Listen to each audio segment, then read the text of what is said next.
আসসালামু আলাইকুম ওরহমতুল্লাহি অবরাকাতুহ। সুপ্রিয় দর্শক শ্রোতা, এই মুহূর্তে যারা দেশে আছেন যারা প্রবাসী, বিশ্বের যেখান থেকে আপনাদের প্রিয় অনুষ্ঠান আলোকিত প্রতিদিন দেখছেন শুনছেন, সকলকে হৃদ্রিক অভিনন্দন। দর্শক, আলোকিত প্রতিদিন অনুষ্ঠানটি একটি জনপ্রিয় অনুষ্ঠান। এখানে ইসলামী ব্যক্তিত্ব জগতের উজ্জ্বল নক্ষত্রগণ আমন্ত্রিত হয়ে থাকেন এবং জীবন ঘনিষ্ঠ চিরকালীন কিছু বিষয় নিয়ে তথ্যতাত্ত্বিক আলোচনা পেশ করে আমাদের এই অনুষ্ঠানকে আলোকিত করে থাকেন।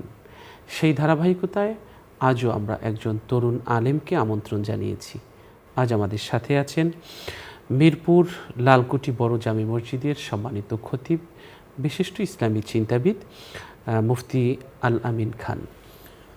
আসসালামু আলাইকুম ওরহমতুল্লাহি ওয়াবারাকাতুহু। ওয়ালাইকুম আসসালাম ওরহমতুল্লাহি ওয়াবারাকাতুহু। মোহতারাম, কেমন আছেন আপনি? আলহামদুলিল্লাহ, আপনি কেমন আছেন? আলহামদুলিল্লাহ, ভালো আছি।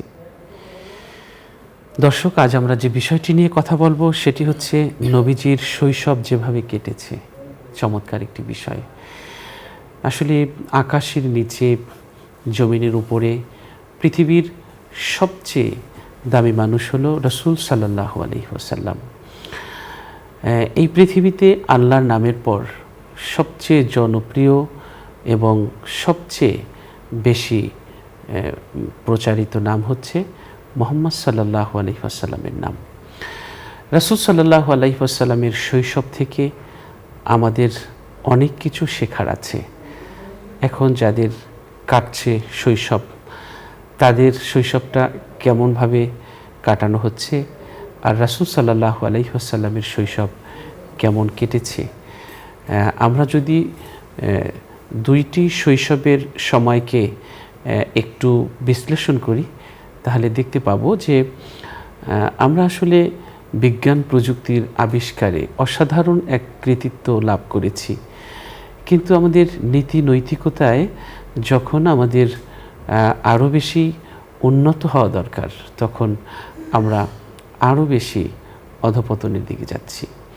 তাই আজ রাসূল সাল্লাল্লাহু আলাইহি ওয়াসাল্লামের শৈশব থেকে আমরা শিক্ষা গ্রহণ করে আমাদের শৈশবকেও আলোকিত করার চেষ্টা করব। রাসূল সাল্লাল্লাহু আলাইহি ওয়াসাল্লাম তিনি এমন একজন মহামানব ছিলেন যে পুরো পৃথিবীকে এক করেছিলেন। সেটা শৈশবে, কৈশোরে, যৌবনে, বার্ধক্যে, সব সময় তিনি মানবতার কল্যাণের জন্য জীবনের প্রত্যেকটি অধ্যায়ে এমন কিছু কাজ করে গেছেন যা পৃথিবী কখনো ভুলতে পারবে না। তিনি শৈশবেই তার যে মানুষের সমস্যা সমাধানের ক্ষেত্রে, বিবাদ মীমাংসার ক্ষেত্রে, তারপর হলো হিংসা বিদ্বেষ থেকে দূরে থাকার ক্ষেত্রে তার যে শিক্ষা, সেটা আসলেই আমাদের জন্যে অনুকরণীয় এবং অনুসরণীয়। রাসূল সাল্লাল্লাহু আলাইহি ওয়াসাল্লাম 6 বছর বয়সে মা আমিনার ইন্তেকালের পর মক্কায় সম্মানিত নেতা এবং দাদা আব্দুল মুত্তালিব তার অভিভাবকত্ব গ্রহণ করেন। দাদার পরম স্নেহে 2 বছর কাটানোর পর 8 বছর বয়সে দাদাও মারা যান। এরপর প্রিয় চাচা আবু তালিবের অকৃত্রিম আশ্রয়ে এবং স্নেহে তার কৈশোরকাল অতিবাহিত হয়। রাসূল সাল্লাল্লাহু আলাইহি ওয়াসাল্লাম জন্মগ্রহণ করেন। জন্মগ্রহণের পর প্রথা অনুযায়ী তাকে মরুভূমির আসাদ গোত্রের দুধমাতা হালিমা সাদিয়ার হাতে তুলে দেওয়া হয়। সেখানে নির্মল গ্রামীণ পরিবেশে এবং উন্মুক্ত বাতাসে তার শৈশবের প্রথম কয়েকটি বছর কেটেছিল। এই সময়েই তার অলৌকিক বক্ষ বিদারণের ঘটনাটি ঘটেছে। রাসূল সাল্লাল্লাহু আলাইহি ওয়াসাল্লামের শৈশবটা কত যে অলঙ্কিত ছিল, কত যে সুন্দর ছিল, আজ আমরা তার কিছু চিত্র আপনাদের মাঝে তুলে ধরব। চলুন, আজ আমরা কথা শুনছি আমাদের প্রিয় অতিথির কাছ থেকে, আলোচনা শুনছি।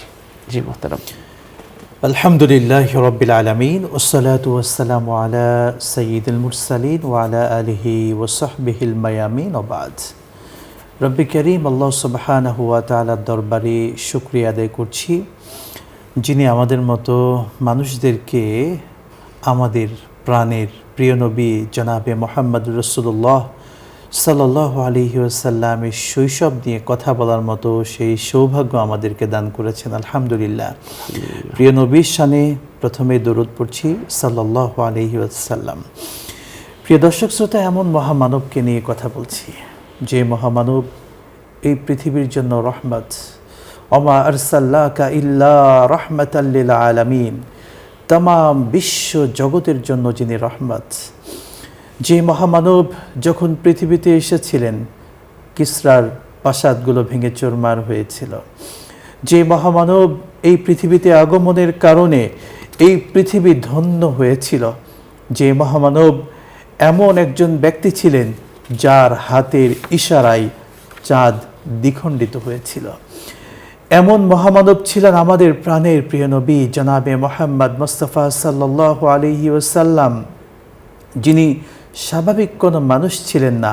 আল্লাহ তাআলা যাকে বিশেষভাবে মেরাজে নিয়েছেন, দেখিয়েছেন জান্নাত, দেখিয়েছেন জাহান্নাম, আল্লাহ পাকের অসংখ্য সৃষ্টি সব কিছু দেখিয়েছেন আমাদের প্রাণের প্রিয় নবী মুহাম্মদ সাল্লাল্লাহু আলাইহি ওয়াসাল্লামকে। যে প্রিয় নবী সাল্লাল্লাহু আলাইহি ওয়াসাল্লামের মন যা চেয়েছে, নবীর সন্তুষ্টির জন্য আল্লাহ তাআলা সব কিছু করেছেন। নবীর জন্য, এই প্রিয় হাবিবের জন্য আল্লাহ তাআলা কিবলাকেও পরিবর্তন করেছেন। প্রিয় নবী সাল্লাল্লাহু আলাইহি ওয়াসাল্লামের উম্মত হতে পেরে আমরা সত্যিকার অর্থে ধন্য।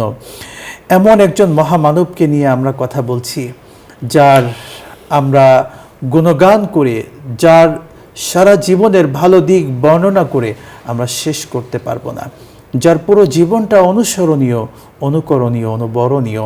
এই জন্যই তো রব্বি কারীম বলছেন, লাকাদ কানা লাকুম ফি রাসূলিল্লাহি উসওয়াতুন হাসানা। তোমাদের জন্য পৃথিবীতে অনুকরণের, অনুসরণের যে সুন্দর একটা মডেল বা একটা চিত্র, সেটা হলো তোমাদের প্রাণের প্রিয় নবীর জীবনের ভিতরে রয়েছে। সুবহানাল্লাহ। সেই নবীর শৈশব নিয়ে আমরা আজকে কথা বলতে চাই। যে নবী, এমন নবী যার সৌন্দর্যের কিছু অংশ আল্লাহ সুবহানাহু ওয়া তাআলা হযরত ইউসুফ আলাইহিস সালাতু ওয়াস সালামকে দিয়েছেন। যে নবীর ধৈর্যের কিছু অংশ হযরত আইয়ুব আলাইহিস সালাতু ওয়াস সালামকে আল্লাহ তাআলা দিয়েছেন। যে নবীর কণ্ঠের সুললতা, কণ্ঠের যে মাধুর্য, এই মাধুর্য কিছু অংশ দিয়েছিলেন হযরত দাউদ আলাইহিস সালাতু ওয়াস সালামকে। যে নবীর নামের বদৌলতে আল্লাহ সুবহানাহু ওয়া তাআলা আদম আলাইহিস সালাতু ওয়াস সালামকে ক্ষমা করেছিলেন। সেই নবীকে নিয়ে আমরা আজকে অল্প কিছু কথা বলবো, আমাদের নবীর শৈশব নিয়ে। এই মহামানব, যিনি সাইয়্যিদুল কাউনাইনি ওয়াস সাকলাইন, এই ধরনের বুকে যখন এসেছেন, ধরনের বুকে আগমনের সময় যখন মায়ের গর্ভে এসেছেন, সে সময় মা আমেনা, আমাদের প্রাণের নবীর মা আমেনা, তার বক্তব্য এমন ছিল এবং তার পাশের মানুষদের বক্তব্য এমন ছিল। স্বাভাবিক কোনো মা যখন বাচ্চা কনসেপ্ট করে গর্ভবতী হন, তখন মায়েদের শারীরিক একটা অবয়বের পরিবর্তন হয়, শারীরিক পরিবর্তন হয়। কিন্তু আমাদের প্রিয় নবী সাল্লাল্লাহু আলাইহি ওয়াসাল্লাম তার মায়ের গর্ভে যখন এসেছেন, মা এই সন্তানকে পেটে ধারণ করেও অনেক বেশি কষ্ট তিনি পাননি। তার শারীরিক পরিবর্তনগুলো তেমন বোঝা যায়নি। এবং আমাদের প্রিয় নবী সাল্লাল্লাহু আলাইহি ওয়াসাল্লাম যখন এই পৃথিবীতে ভূমিষ্ঠ হন, স্বাভাবিক একজন মায়ের অনেক বেশি কষ্ট হয়, যে কষ্টটা দুনিয়ার কোনো মানুষ এটাকে বিশ্লেষণ করে বোঝাতে পারবে না, আমরা কেউ বোঝাতে পারবো না, এতটা কষ্ট হয় একজন মায়ের। কিন্তু মা আমিনা, আমাদের প্রাণের নবীর আম্মা, তিনি যখন তার সন্তানকে, এই পৃথিবীর সব থেকে দামি মানুষটিকে এই পৃথিবীতে আনলেন, আমাদের নবীকে জন্ম দেওয়ার সময় মা হিসেবে অন্য মায়েদের মতো সেই কষ্ট কিন্তু মা আমিনার হয়নি। কেন হবে না? কেনই আল্লাহ তাআলা সুবহানাহু ওয়া তাআলা এই পৃথিবীর সব থেকে দামি মানুষটিকে পাঠাচ্ছেন, যিনি হলেন সাইয়্যিদুল মুরসালিন, সমস্ত রাসূলদের নেতা, সমস্ত নবীদের সর্দার। এই মানুষটি তো পৃথিবীতে আসছেন, এই জন্য ছোটোবেলা থেকেই তার অনেক পরিবর্তন। এবং যে মানুষটিকে আমাদের জন্য অনুকরণীয় মানুষ বানিয়েছেন, অর্থাৎ তার জীবনের পুরো সময়টার ভিতরে পৃথিবীর সকল মানুষের জন্য অনুসরণীয় বিষয়গুলো থাকবে। যখন আমাদের প্রাণের নবী পৃথিবীতে এসেছেন, আসার পরে দুনিয়াতে তিনি বাবাকে দেখতে পাননি। মায়ের গর্ভে থেকেই বাবাকে হারিয়েছেন। পৃথিবীতে বহু মানুষ আছে যারা বাবাকে দেখতে পায়নি, বাবার আদর পায়নি। যারা বাবার আদর থেকে বঞ্চিত, ওই মানুষগুলোর জন্য অনুসরণীয় এবং ওই মানুষগুলোর কষ্ট কেমন হবে, আমাদের নবী সেটা পেয়েছেন। কারণ তিনি বাবা হারা ছিলেন, ছোট্টবেলায় বাবাকে দেখেননি কেমন ছিলেন বাবা। আমরা বাবার কত আদর ভালোবাসা আমরা পেয়ে বড় হয়ে আমাদের সন্তানদেরকে কত ভালোবাসি, কিন্তু আমাদের প্রাণের নবী বাবাকে হারিয়েছেন, একেবারে দেখেননি বাবাকে। এরপরে পৃথিবীতে আসলেন এতিম অবস্থায়। আব্দুল মুত্তালিব দাদা কত আনন্দিত যে আমার আব্দুল্লাহর ঘরে সন্তান এসেছে। 570 খ্রিস্টাব্দে সন্তান আসলেন। আসার পরে দাদা খুশি, চাচারা খুশি। আবু জেহেলের মতো মানুষ, তিনি তার গোলামকে আজাদ করে দিয়েছেন, অর্থাৎ চাচাও খুশি। এভাবে সবাই খুশি তার আগমনে। যখন প্রাণের নবী দুনিয়াতে আসলেন, আসার পরে এই টোটাল এই বিশ্ব জগতে বিভিন্ন জায়গায় বড় বড় নিদর্শন প্রকাশ পেল। সকল অন্য ধর্মের যারা পাদ্রী ছিলেন, উপাসক যারা ছিলেন, অন্য ধর্মের যারা পণ্ডিত ছিলেন, তারা বুঝতে পারলেন হয়তো পৃথিবীতে কিছু একটা ঘটতে যাচ্ছে। কি হচ্ছে, কেন এত বড় বড় ঘটনা হঠাৎ করে সংঘটিত হলো? পাদ্রীরা তখন তাদের পূর্ববর্তী ধর্মগ্রন্থ যেগুলো আছে সেটার আলোকে অনুধাবন করতে পারলেন, অনুমান করতে পারলেন হয়তো যে নবীর আসার কথা, শেষ নবী, সবথেকে দামি নবী যিনি আসার কথা, হয়তো তিনি চলে এসেছেন। আমরা কিন্তু এখন মাঝে মাঝে বলি যে হয়তো ইমাম মাহদী আলাইহিস সালাম তিনি হয়তো চলে আসবেন, কিংবা আমরা কিন্তু এমন কথা অনুমান করে বলতে পারি বা বলে থাকি। তো সেই সময় বিশ্বের যারা বড় বড় পাদ্রী ছিলেন, তারা তাদের ধর্মগ্রন্থের আলোকে অনুমান করতে পারলেন হয়তো সেই মহামানবটি চলে এসেছে পৃথিবীতে। তারা কিন্তু অনুমান করতে পারলেন, কারণ আল্লাহ তাআলা পুরো বিশ্ব জগতের ভেতরে এমন পরিবর্তন হঠাৎ করে ঘটিয়ে দিলেন। আমরা দেখি বড় কোনো সভা কিংবা সেমিনার, বড় অনুষ্ঠানে যখন প্রধান অতিথি আসেন, আসার পূর্বেই কিন্তু একটা বিশাল আভাস হয়, বিশাল একটা পরিবেশ তৈরি হয়। ঠিক তেমনি এই বিশ্বজগতের মাঝে সবথেকে দামি মানুষটি যখন আসবেন, তখন যে বিশ্বজগতে কিছু পরিবর্তন হবে না, এটা কেমন করে হতে পারে? তেমনটি হয়েছিল বিশ্বজগতে। নবী আসলেন, পৃথিবীর বুকে এই ধরনীতে আলোকিত করলেন। যখন ভূমিষ্ঠ হলেন মা আমিনার ঘরে, যেন আরবের সেই ঘর থেকে, মা আমিনার ঘর থেকে একখণ্ড সূর্য যেন চতুর্দিকে কিরণ দিয়ে আলোকিত করল। সুবহানাল্লাহ। নবী রহমত সাল্লাল্লাহু আলাইহি ওয়াসাল্লাম মায়ের কোলে আস্তে আস্তে বড় হচ্ছেন। নবীর বয়স একেবারে ছোট। এবার আরবের প্রথা, আরবের নিয়ম, মক্কার নিয়ম যে এখানকার পরিবেশের চেয়ে বাচ্চাকে সুশিক্ষিত করতে হলে ভিন্ন পরিবেশে তাকে দিতে হবে। ছোট অবস্থাতেই একটা ভালো পরিবেশ দিতে হবে, যেখানকার আবহাওয়া উত্তম পরিবেশ পেয়ে হয়তো আমাদের সন্তানগুলো আরও বেশি হৃষ্টপুষ্ট হবে, ভালো হবে, আচার ব্যবহার শিখবে। সেই প্রথা অনুযায়ী এবার প্রত্যেক বছরই বিভিন্ন সময় বাহিরের বিভিন্ন কাফেলারা আসতো। অনেকজন কাফেলা এসে একসঙ্গে এসে তারা ছোট ছোট বাচ্চাদেরকে 2 বছরের জন্য নিয়ে যেত দুধ খাওয়ানোর জন্য। ঠিক তেমনিভাবে বনু সাদ গোত্র থেকে, মক্কা থেকে, যেটা অনেকটুকু দূরে বলা যেতে পারে, প্রায় 80-85 কিলো দূরে, এত দূরের জায়গা থেকে হালিমাতুস সাদিয়া রাদিয়াল্লাহু তাআলা আনহা বনু সাদ গোত্র থেকে তিনি এসেছেন। এবং সে সময় বনু সাদ গোত্র এবং ওই অঞ্চলটার ভেতরে দুর্ভিক্ষের মতো একটা চলছিল। এবং সেই সময় বনু সাদ গোত্রের সে চারণভূমির কথা যদি আমরা বলি, তাদের মাঠে কোনো ফসল হচ্ছে না, সবুজ অর্থাৎ দীর্ঘদিন পানি নাই, বিভিন্ন একটা কষ্টের ভিতর দিয়ে তারা পার হচ্ছে। তো সেই সময় হালিমাতুস সাদিয়া রাদিয়াল্লাহু তাআলা আনহা, তার ঘরেও অনেক অভাব, তিনিও এই চিন্তা করে এসেছেন, বা যারা বাচ্চাকে দত্তক নেওয়ার জন্য বা বাচ্চাকে দুধ পান করানোর জন্য আসেন, তারা এই চিন্তা করে আসেন যে বাচ্চাকে 2 বছর দুধ খাওয়াবো, অর্থাৎ কিছু একটা পাবো, বিনিময় কিছু পাবো। তো সেই চিন্তা করে হালিমাতুস সাদিয়া, তারও ছোট্ট একটা বাচ্চা রয়েছে, সেই সন্তানকে সঙ্গে নিয়ে আরও কাফেলার অনেক মহিলাদের সঙ্গে করে একটা জীর্ণ শীর্ণ বাহনে করে এলেন আসার পরে মক্কায় সবাই ভালো ভালো পরিবার থেকে, ধনী ধনী পরিবার থেকে বাচ্চাদেরকে নিয়ে গেল। কিন্তু সবশেষ হালিমাতুস সাদিয়া রাদিয়াল্লাহু তাআলা আনহা তিনি কোনো বাচ্চাকে পেলেন না। তিনি অপেক্ষা করছেন, চলে যাব, এখন তো একটা বাচ্চাকে নিতে হবে। দেখা গেল সবশেষ এতিম বাচ্চা মুহাম্মদ সাল্লাল্লাহু আলাইহি ওয়াসাল্লাম, কেউ তাকে নিতে চায় না, কেননা সে তো এতিম, তার পরিবার কি দেবে। এই চিন্তা করে আল্লাহ সুবহানাহু ওয়া তাআলার কি কারিশমা, আল্লাহ পাকের কি খেলা, তিনি হালিমাতুস সাদিয়া রাদিয়াল্লাহু তাআলা আনহা তার কোলে বিভিন্ন পর্যায়ে এই বাচ্চাটাকে পৃথিবীর সবথেকে দামি মানুষটিকে তুলে দিলেন। হালিমাতুস সাদিয়া রাদিয়াল্লাহু তাআলা আনহা নিজে দুধ পান করানোর মতো সেই সৌভাগ্য পেলেন। যখনই বাচ্চাটাকে কোলে নিলেন, নেওয়ার সঙ্গে সঙ্গে হালিমাতুস সাদিয়া তিনি অনুভব করলেন, আমি যেন এক চির শান্তি অনুভব করলাম। আল্লাহু আকবার কাবীরা, সন্তানকে বুকে তুলে নিলেন। নেওয়ার সঙ্গে সঙ্গে যে হালিমাতুস সাদিয়ার স্তনে দুধ আসছিল না, সঙ্গে সঙ্গে আমার নবীকে কোলে নেওয়ার পরে তার স্তনে কিন্তু দুধ চলে এসেছে। তিনি এবার বুঝতে পারলেন যে আল্লাহ পাকের বিশেষ রহমত যেন আমার উপর এসেছে।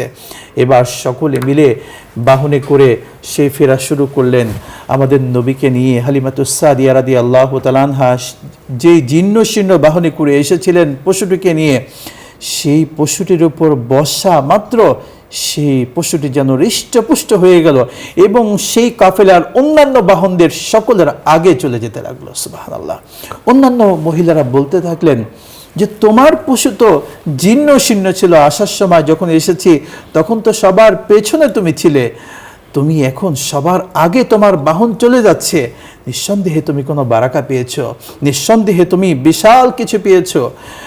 এরপরে নবী রহমত যখন বনু সাদ গোত্রে প্রবেশ করলেন, তখন সেই ভূমি হয়ে গেল উর্বর। যে দুর্ভিক্ষ কেটে লাগছিল সেই দুর্ভিক্ষ কেটে গেল এবং হালিমাতুস সাদিয়া রাদিয়াল্লাহু তাআলা আনহা তার ঘর যেন আলোকিত হয়ে গেল। তার ঘরে আল্লাহ পাকের রহমত একের পর এক আসা শুরু করলো। আমাদের নবীর রহমতে নবী রহমত সাল্লাল্লাহু আলাইহি ওয়াসাল্লামের শৈশবের কিছু সময় 2টি বছর মা হালিমাতুস সাদিয়া রাদিয়াল্লাহু তাআলা আনহার কাছে দুধ পান করলেন।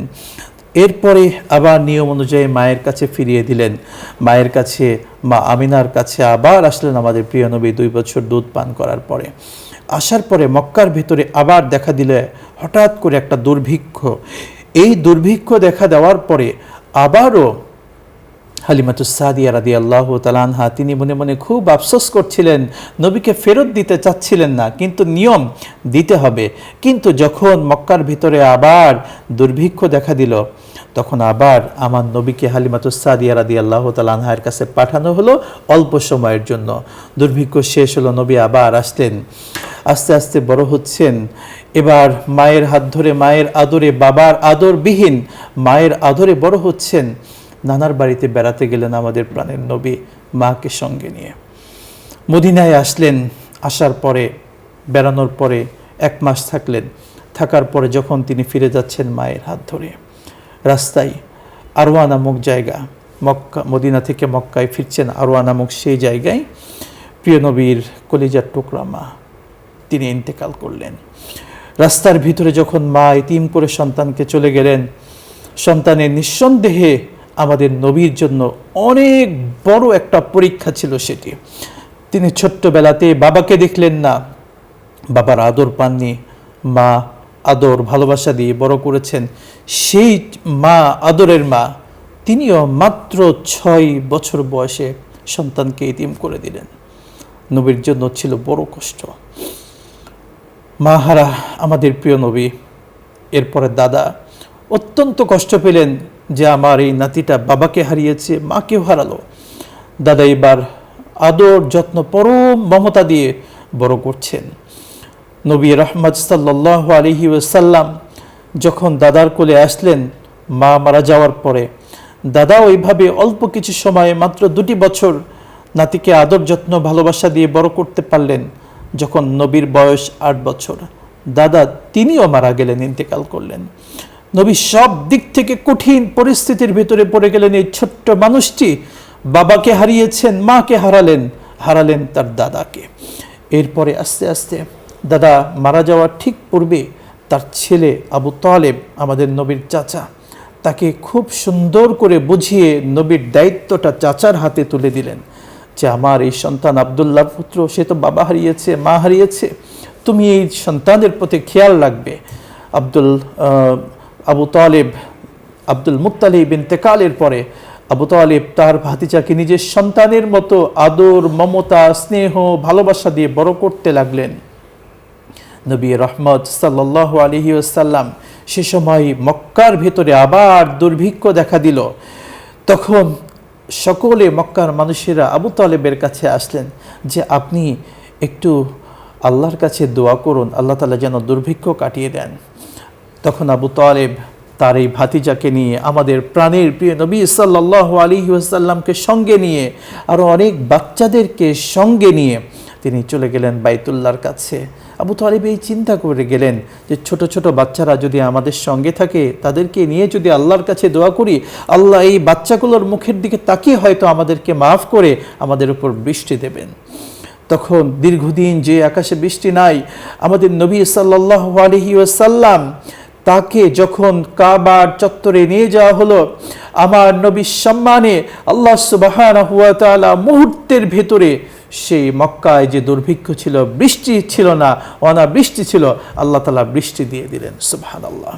সেটা ছিল নবীর সম্মান।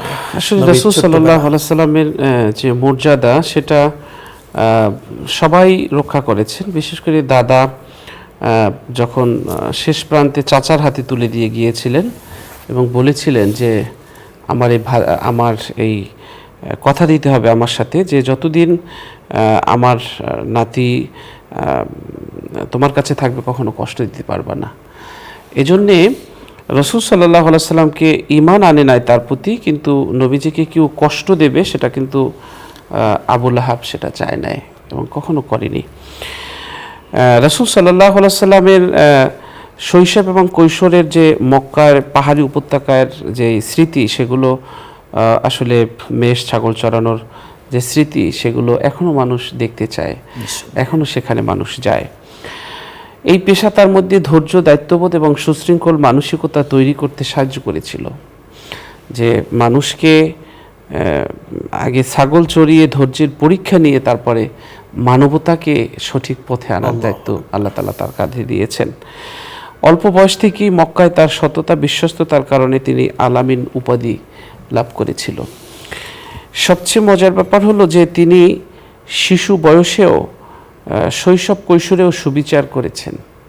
তার দুধ ভাই ছিল, সে বাম পাশের দুধটা পান করত, দুধের স্থানটি পান করত। মা হালিমা রাদিয়াল্লাহু তাআলা আনহা বলেছেন, আমি জোর করে মুখের ভিতরে বাম পাশের স্থান দিলেও সে কখনো এটা মুখে নিত না, নাড়াচাড়া করতো কিন্তু খেত না। পরবর্তীতে বুঝলাম যে আমার এই সন্তান তার দুধ ভাইয়ের যে হক আছে, সেই হক সে নষ্ট করতে চায় না, তার প্রতিও সুবিচার করেছেন। যে গাছে ফল ছিল না, নবীজির স্পর্শে সেই খরা লাগা মৃতপ্রায় একটা মাটি আবার যেন প্রাণ ফিরে পেল, ফল হলো।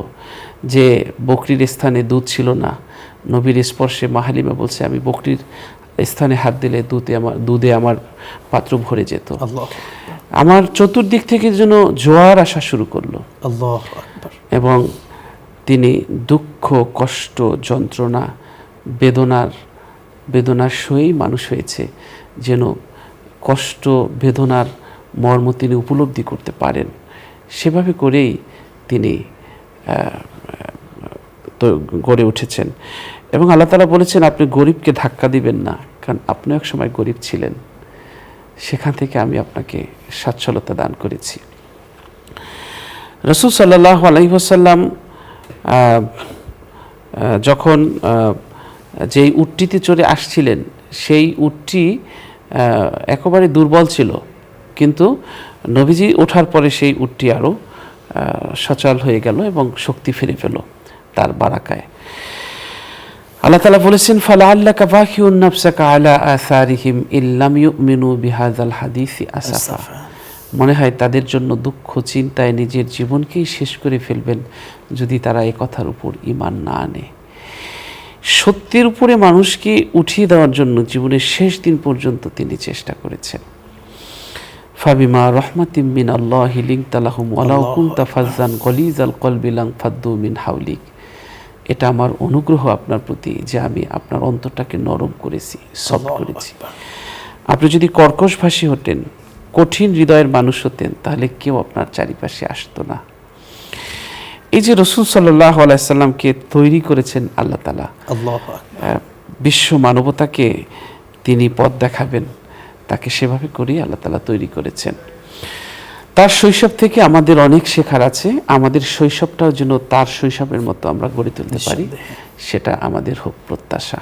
অনেক অনেক ধন্যবাদ মোহতারাম দর্শক। আমরা অনুষ্ঠানের শেষ প্রান্তে চলে এসেছি। অনুষ্ঠানের পর্যায়ে রয়েছে একটি মোনাজাত।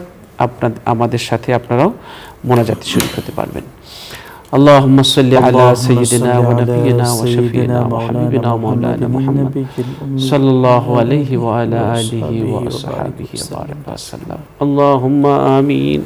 اللهم آمين. ربنا ظلمنا أنفسنا وإن لم تغفر لنا وترحمنا لنكونن من الخاسرين. آمين. আল্লাহ তাআলা, জীবনে অনেক গুনাহ করেছি, গুনার বোঝা নিয়ে ফকিরের মতো, কাঙ্গালের মতো, অসহায় দুর্বল পাপী বড় আশা নিয়ে আপনার শাহী দরবারে হাত তুলেছি। আল্লাহুম্মা রব্বুল আলামিন, আমরা জানি আপনার দরজা কখনো বন্ধ হয় না। আল্লাহ, আপনার দরজায় এসে কেউ কখনো নিরাশ হয় না। আল্লাহ, আমরা জানি আপনার দরজায় কখনো কোনো প্রহরী থাকে না। আল্লাহ তাআলা, ভুল হয়ে গেছে, অন্যায় হয়ে গেছে, বুঝে করেছি না বুঝে করেছি, শয়তানের ধোঁকায় করেছি, নফসের তাড়নায় পড়ে করেছি।